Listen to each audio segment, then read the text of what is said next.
There's a very interesting theory going around with Charlie Kirk's assassination. And I know that people have been just overconsumed with possible theories, conspiracies, whatnot of Charlie Kirk's assassination. And I think that, at this point, we're going to get nothing but theories because of what we're not being told, what's been covered up.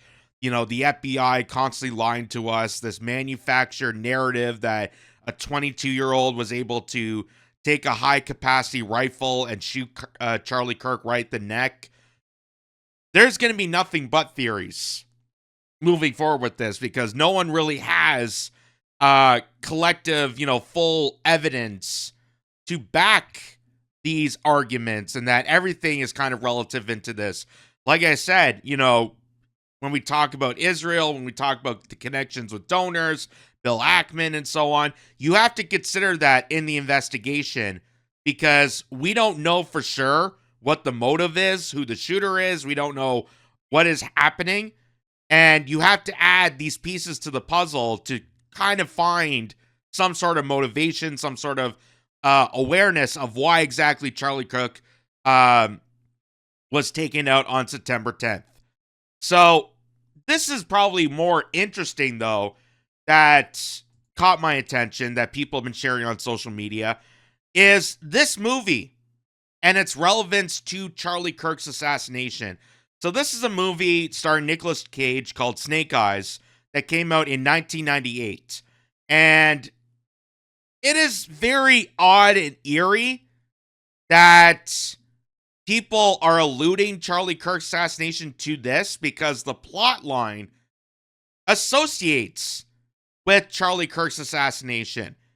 And it doesn't surprise me that people would bring this movie up to attention because anyone that knows a thing or two about Hollywood, we kind of dove a little bit into this. I haven't gone through the rabbit hole completely on, film and television, Hollywood and CIA. We know that the CIA is connected to, the manufacturing of movies, the manufacturing of television. They have script approval. They're allowed to green light and red light certain projects. So we know that the CIA is definitely involved with the entertainment industry. And one of the things that people have noticed is something called preemptive programming. I don't know if that's the exact technical term you can use, but that's what I refer to, that you're basically watching the predictions of certain scenarios or certain outcomes that eventually become reality. And I wasn't aware of this right away, but it caught my attention when years ago, and I think it was Alex Jones that first mentioned about this. I'm not totally sure who made this point first, but I heard it extensively through him, that during the run of the X-Files, which is one of my favorite programs, one of the greatest shows I consider in television history, I could watch it till the day I die. And I didn't even know about this. But the spin-off series, after the X-Files wrapped up, they did a spin-off series called The Lone Gunman. And it featured the three characters from the X-Files series that the very first episode before the events of 9/11 actually predicted 9/11. That The Lone Gunman, the very first pilot episode, featured a plot line about a hijacker taking a commercial jet and flying into the World Trade Center. Now, I don't know exactly when the broadcast was put out. I don't know the exact date, but we know that was before the events of September 11th, 2001. So you get these eerie kind of suspicions when Hollywood movies or television series or even music kind of predicts or foreshadows these horrific scenarios that eventually happen. And like I said, if you go down that rabbit hole, you could see that predictive programming has been used numerous times beforehand. And people, bring this to attention. It's not surprising, and it could be a possibility into, the events and kind of what inspired someone to go after Charlie Kirk. So, to explain this in further detail, this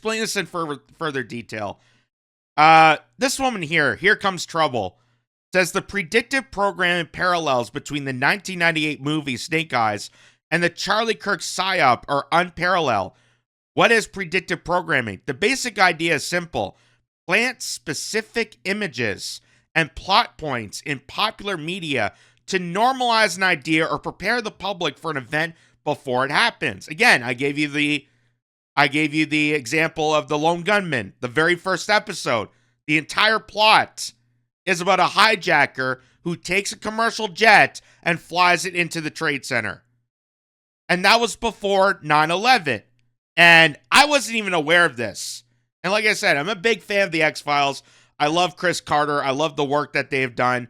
And I wasn't really aware of this until years later when it was brought to attention by people like Alex Jones. And then I looked back at it and thought, wow, that's crazy.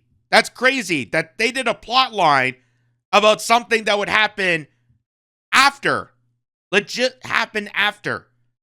And that's eerie. That's spooky. That's kind of horrific that Hollywood would be able to predict that.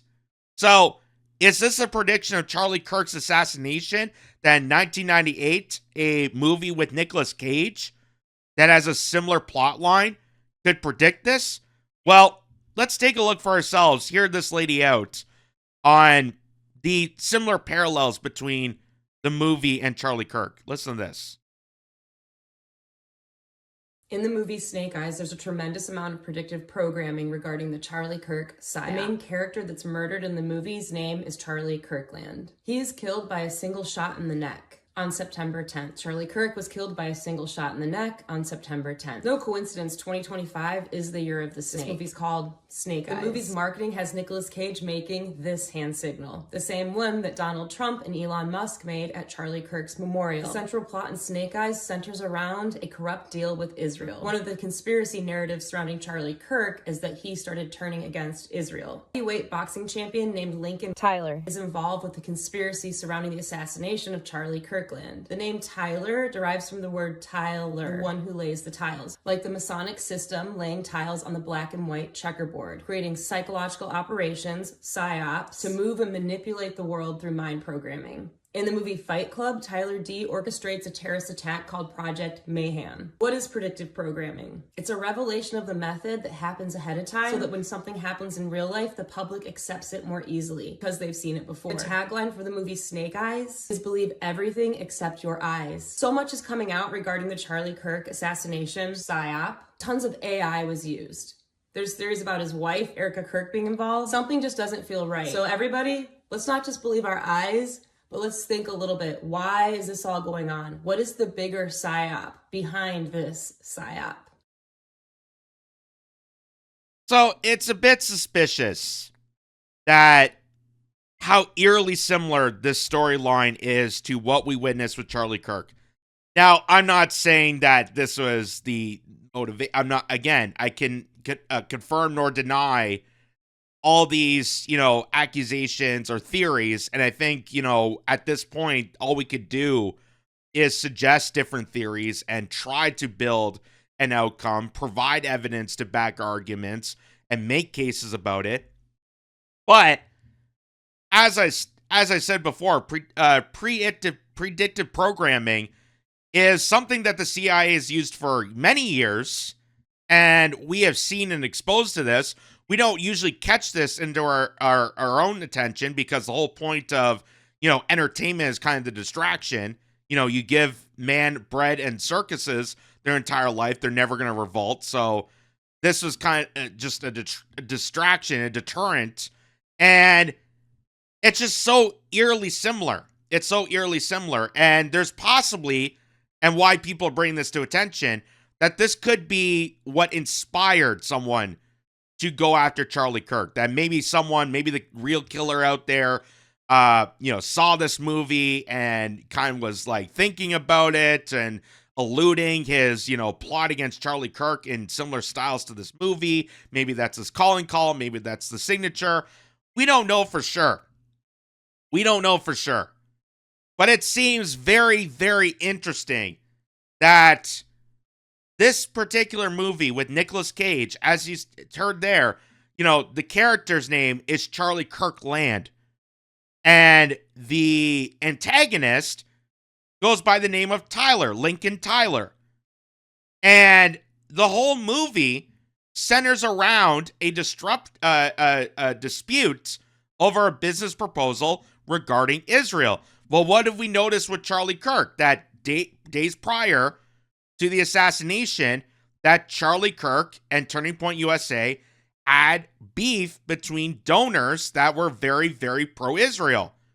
And the reason why people bring that to attention, people like Candace Owens and Tucker Carlson, Kim Iverson, myself, Jimmy Dore, Max Blumenthal, the reason we bring that to attention is to look at the possible motivation for someone to go after Charlie Kirk. I don't think anyone, and we even saw this at the memorial, Steve Bannon, who was covering the memorial in Arizona, even stated that no one believes the official narrative that some left-wing lunatic who apparently had a transgender lover that they can't find anymore. He went missing and no one can find or search for him. Go figure. No one believes that official narrative. No one believes that official narrative. And I know even going into when the FBI proposed that to the investigation that, oh, this is a 22-year-old and he had a transgender lover, it didn't even make sense to me. Because why would someone go to the trouble, a 22-year-old, tried to climb the roof of a building that's very massively surveilled? And we're going to get into the school in this segment here because the school itself is even part of the conspiracy. And I know people are thinking like, why? Why would the school itself be part of the conspiracy behind Charlie Kirk's assassination? What does UVU have to do with this? Well, it has some deep, dark connections with the intelligence agency, believe it or not. So there's a lot of suspicions to the Charlie Kirk assassination. And I also wanted to point out this too, referring to the movie, that Wikipedia, after Charlie Kirk's assassination on September the 10th, Wikipedia changed the date of the movie. So you heard that the movie premiered on September 10th. But according to Wikipedia here, they changed it to the 19th, immediately after Charlie Kirk's assassination. So there it is there. Wikipedia, on the night of September 10th, during a tropic storm named Jezebel, you can see right there, that's the start of it, but they changed it to the 19th. And that was immediately after the plot after Charlie Kirk on September the 10th. So it's very, very suspicious. And again, anything's kind of relative at this point, given the fact that we are not providing accurate information, that the FBI, is manufacturing this kind of narrative, and maybe the FBI is trying to use this Snake Eye movie to manufacture its narrative. Like, we could talk about a specific shooter inspired by this movie, but maybe even the FBI themselves are inspired by this movie to try to manufacture a narrative surrounding this investigation. Because let's face it, after witnessing a horrific stunt and you're trying to put the pieces together, and Kash Patel is desperate to find a culprit, to find out who did this, to try to get a win for himself, because Kash Patel is losing faith with the American public with just the absolute lies. I mean, we saw what happened with the Epstein files. He's continuing to lie about that. So in Kash Patel's perspective, that maybe he's trying to dig up something to give to the American public to say that he caught a perpetrator and he got inspired by this specific movie or alluded to the storyline behind this and maybe said, oh, well, we could try to manufacture some sort of narrative. We get some guy named Tyler Robinson. He's 22 years old. We could say that he was, a lefty lunatic and, radicalized by college campuses, and then we can use that for our own agenda. That could be the case. That could be the case. Again, I can't accept nor deny any possibility of this.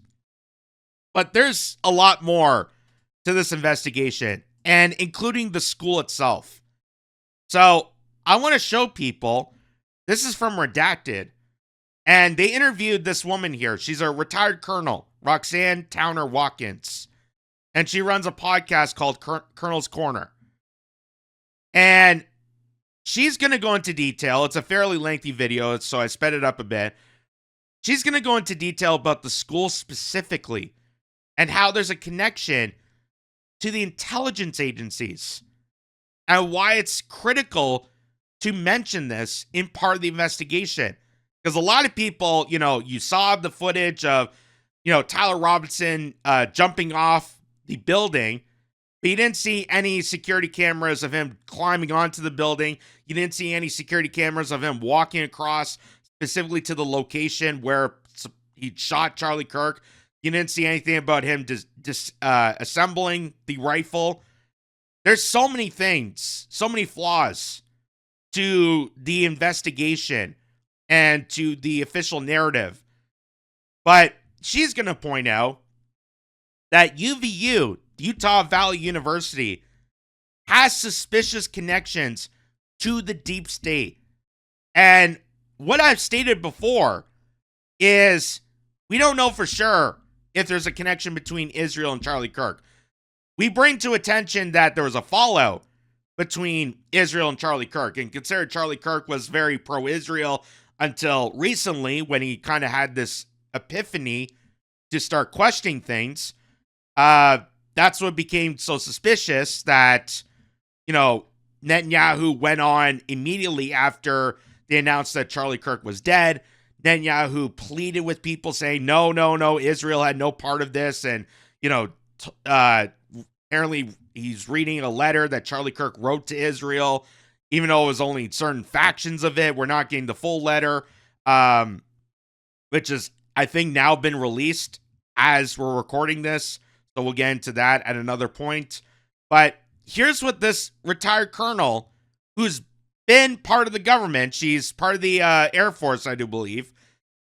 She's going to explain the connection between UVU and the deep state, which is very, very, very interesting in part of this conversation. Watch this.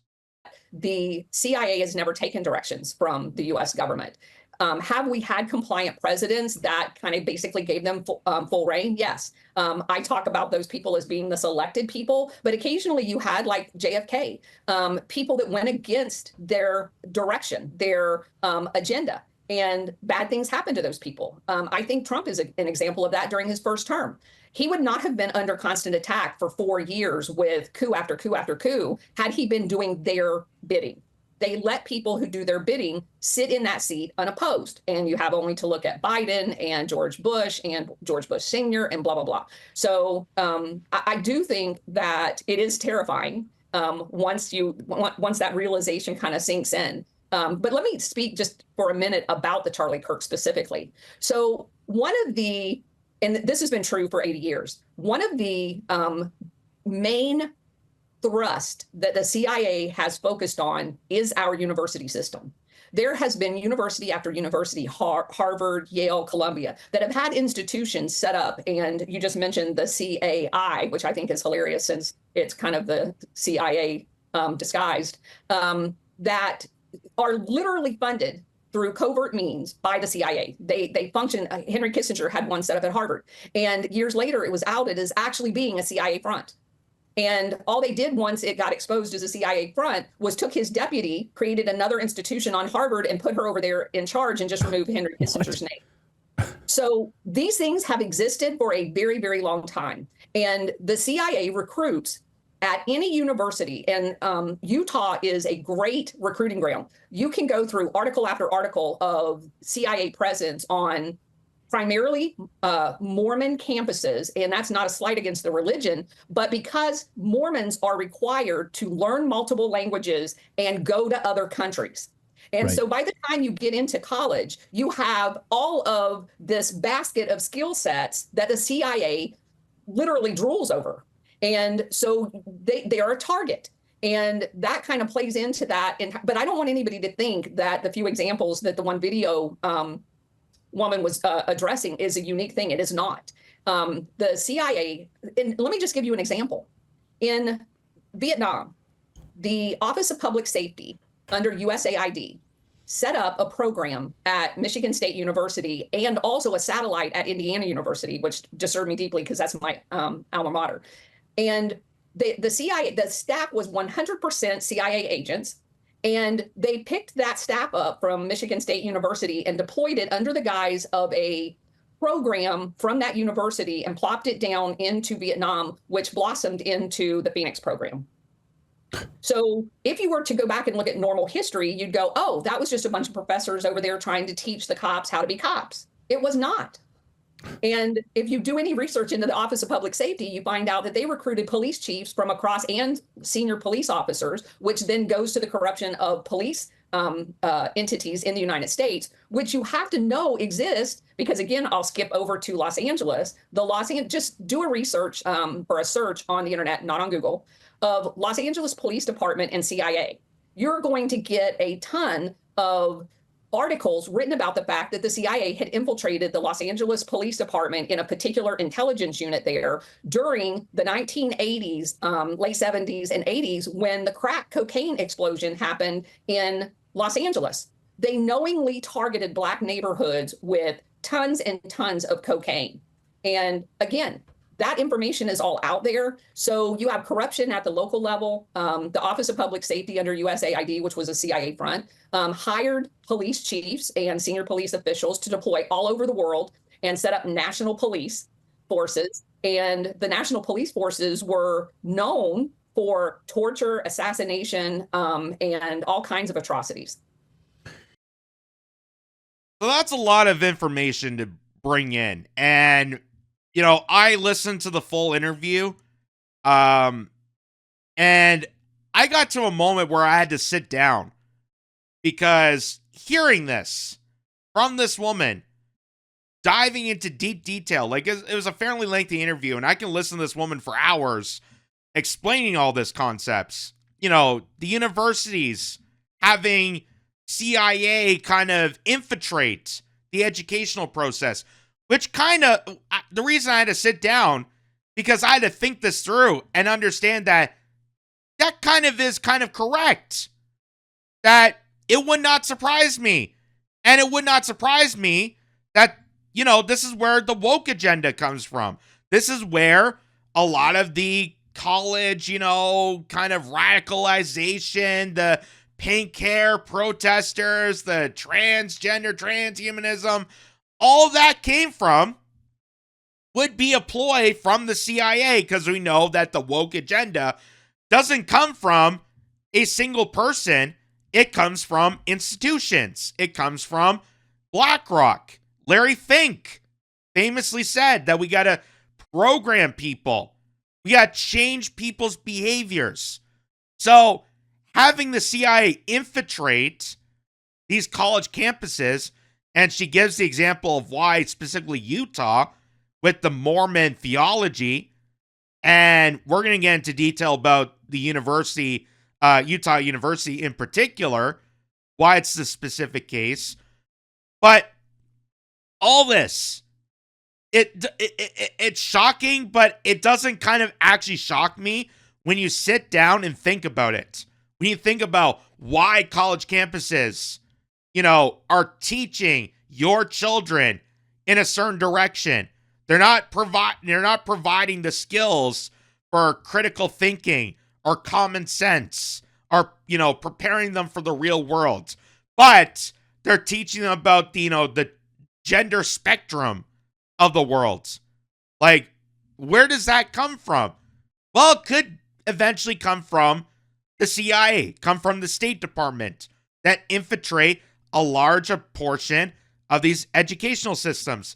She also mentions about how the CIA infiltrates policing, specifically in Los Angeles, to bring drugs to poor communities. And that was the start of the 1980s and 1990s drug epidemic.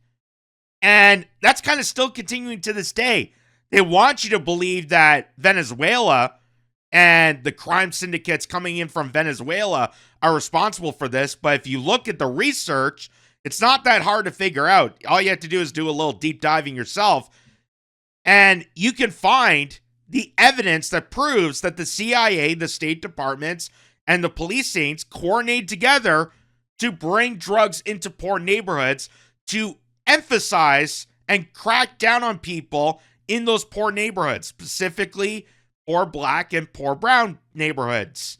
They did it intentionally. And the war on drugs was intentionally improvised by the fear of the rise of drugs and overdosing and whatnot to specifically target poor neighborhoods. And they're trying to manufacture a police state out of it.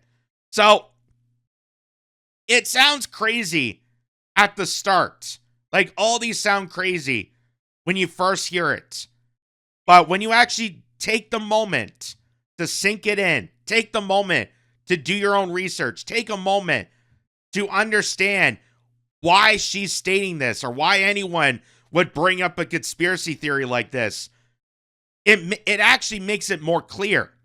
It makes a clear understanding of where we are in this world. Just like we showed you the preemptive programming. Why would people bring up snake eyes in association with Charlie Kirk's assassination? Why would a Hollywood film have any proportion or any allusion to what happened with Charlie Kirk? Well, if you understand the plot line, you can kind of see it. That the main character, Charlie Kirkland, was targeted by a guy named Lincoln Tyler on September the 10th. And the plot line was about a dispute about a business proposal about Israel. So all this kind of plays out. And that's why people, when you hear conspiracy theorists or when you hear someone, bringing up a note or a historical point or some sort of argument, that instead of just smacking it away and say, oh, that's crazy, that's conspiracy talk, shut the hell up. Take a moment to just sink that in and start doing your own research. If someone says that, hey, I believe 9/11 was an inside job, instead of just going right to, oh, that's crazy, that's stupid, shut the hell up. Take that in. Take that with you. Just do a bit of research. Pretend you're trying to discredit this person. You want to look up the information so that you could prove that this guy is a moron or this guy is stupid. But when you look into it, he might have a point. This lady might have a point. And that's what I felt, that, wow, she's actually onto something. So, why this university is very important is because of stuff like this. So, Hustle Bitch pointed this out. And it says, a walkthrough of UVU's reveal a sea of cameras. Nearly every corner, every entrance, every rooftop. Cameras everywhere, mounted, hidden, overlapping. So, with that much surveillance inside and outside Utah Valley University, what are they hiding from us? And a lot of people point this out. That if there's so many of these closed circuit cameras that are surveilling all the campus, why are we only getting a portion of video that only shows Tyler Robinson jumping off the building? We don't see him climbing up the building. We don't see him on the roof. We don't see him, assembling and disassembling the rifle. But we see him climbing off the building, and we see people around him that after a gunshot went off, people walking around where Tyler Robinson was acting normally. Like, when have you ever seen that before? If shots rang out, people are screaming out in the crowd, why would people just be walking normally when supposedly that gunshot came from the roof above you? It seems crazy. It seems eerie, right? Now, some people said, well, maybe they were wearing earbuds and headphones. They may have not heard it. Okay, that could be the case. But for everybody, There was a couple people walking around it. So you're telling me all those people walking around had no idea that just canceled out? They were all wearing earbuds. They were all wearing headphones. It doesn't make sense to me. And that was one of the things that I pointed out on the FBI's official narrative, that they're only providing a short period of video, even though there's cameras all around the campus. This doesn't make sense. And here's even something more interesting. So, you heard the colonel talk about the CIA's infiltration at universities. And she mentions about why they specifically chose Utah. Well, here, Intermountain Intelligence Industry and Security Consortium. So, the two universities here, Utah State University, the Center of Anticipatory Intelligence, and CAI. She mentioned about that. That's a cutout of the CIA. And UVU. That was where Charlie Kirk got assassinated. Center for National Security Studies. The Center for National Security Studies at UVU collaborates with IC3, FBI, through educational and training initiatives. The CNSS focuses on national security education, including cybersecurity policies, and partners with the NSA, State Department, Secret Service, DOD, FBI, DHS, and the CIA. All this at Utah Valley University. I would expect this more coming out of Harvard or Stanford or any of the big, giant, even Columbia, the big, giant Ivy League schools. You would kind of expect that because, let's face it, you're basically paying a bunch of money to be trained in some sort of programmation for that kind of job skill set, unless you're going for like a doctorate or becoming a lawyer or whatnot. You're kind of going in that direction. But Utah Valley University, training these people to be ops within the deep state intelligence, the CIA, the FBI, State Department, NSA, Secret Service, DOD, all these agencies. And it says a few industry partners include Adobe, Eagle PQ, FireEye, Fortum Technologies, Northrop Grumman. That's a military contractor. Space Dynamics Laboratory and Strider Technologies. So they picked specifically these two campuses. And one of them happens to be where Charlie Kirk got assassinated. Here's another point, as Hustle Bitch points out. UVU CIA spy school profiles erased after the assassination. Rusty needs a former CIA officer and professor.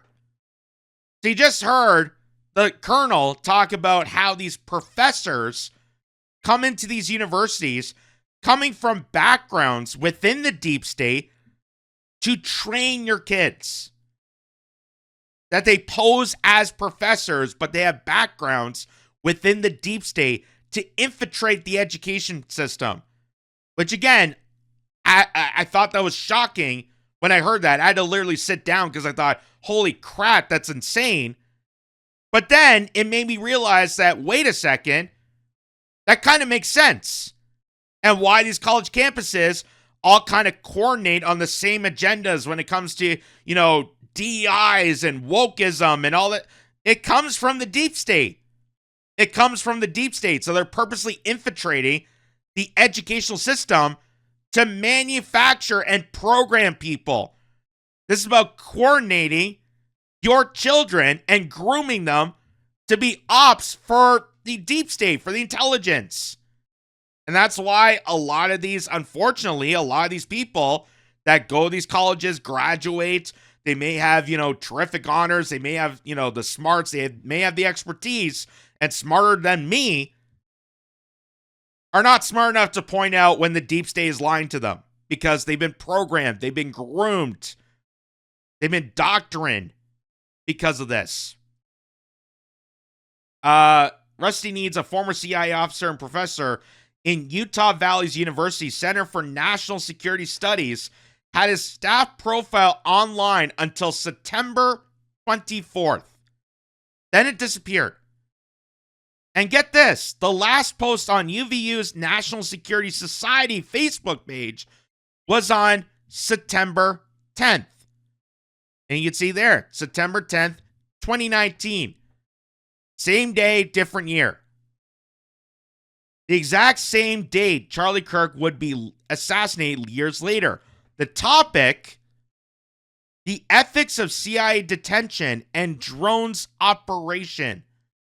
He wasn't alone.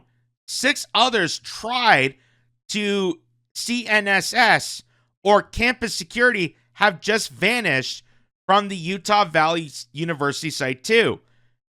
CNSS is UVU's pipeline into the CIA, NSA, and FBI, a recruiting ground for future spies and intelligence operatives. And right after the assassination, names are mysteriously being erased. Does this sound normal to you? It's not normal, but it's common. It's very, very, very common. And again, you can go through the rabbit hole and do a deep dive and understand this is happening more and more frequently.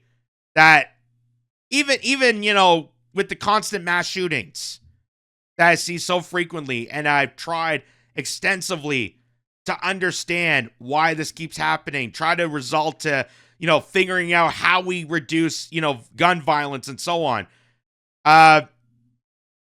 After just the most recent events, I have kind of looked into why this keeps happening, why this keeps frequently happening. The last few shootings we have seen kind of all mysteriously come from a similar background of, lefty woke ideology and, transgenderism and, all that stuff. And you can go into details about that. You can make an argument that, people on RSSIs, antidepressants could lead to violence. You can make an argument for that. But if you look at the further details, the circumstances, it does not surprise me. And it does not, again, this is kind of a theory of mine. It's not guaranteed proven, but it is a theory that a lot of these instances are done purposely, that there's some sort of psyop opportunity for every time a mass shooting occurs, for every time that we witness horrific violence in our streets, to scare us, to bait us, to fearmonger, to further divide us, because then you can say that, oh, well, it was a lefty lunatic, so we got to go after the left, or it was a Christian white nationalist, so we got to go after the right. And while that's occurring, while people are fired up, and we saw that after Charlie Kirk, which just made me so stunned that it was almost like manufactured aggression. No one organically had the reactions to Charlie Kirk's assassination than what I saw on social media. Like, people were already at each other's throats and ready to start civil wars and, violently, aggressively against each other. That's not normal. That is not normal to see that. After witnessing a horrific death, that's not normal. That's not human behavior, organic human behavior. But it is something that the CIA, the FBI, the deep state intelligence would try to manufacture up to drive up society, to be at each other's throats, so we constantly be more divided than ever before. And we be distracted based on our divisions and based off of, starting civil wars to manufacture this authoritarian police state, which is exactly what we're witnessing right now. Palantir, we're witnessing Larry Ellison taking over a lot of the industries. We're witnessing this, conglomeracy of AI and the government tracking down on hate speech, cracking down on people that are criticizing Israel and whatnot. The ICE raids, how they're trying to threaten to deport people. And, I'm not, I'm for cracking down on illegal criminals. You know, when Trump announced that, I was for that 100%. But as time has gone on, we have seen that ICE has taken that advantage and abused their powers. That it's not to the tone of exactly what was campaigned on, what was promised, and they're not following by the book of the mandate, which was supposed to be going after criminals. But now they're stripping people out of, you know, farmers' yards. They're stripping people out of Home Depots and Walmarts that are just employees there. They're not going after the companies for hiring illegals, for going behind Americans' backs and hiring a bunch of migrants for cheap labor. They're not going after the companies, but they're going after the individuals. So it does not surprise me one bit that something like this would happen. And the most shocking thing is the fact that it's Utah University. Like, I wouldn't think that Utah would be the center pin for all this kind of deep state conspiracy activity. But she explained that with the Mormon, you know, theology, it kind of lines up to that Mormons practice in the same regard that the CIA kind of looks for in possible agents. So that's very suspicious. Here's just to show people, make this a bit bigger. So there's UVU's National Security Society, September 10th, 2019. And it tweets out to say, hey, UVU students, today, Tuesday, September 10th, 2019, at 2:30 p.m., you won't want to miss this speaker, guaranteed. Former CIA officer and UVU CNSS professor Rusty Needs will speak about detention and drones. Come for the speaker. Stay for the snacks.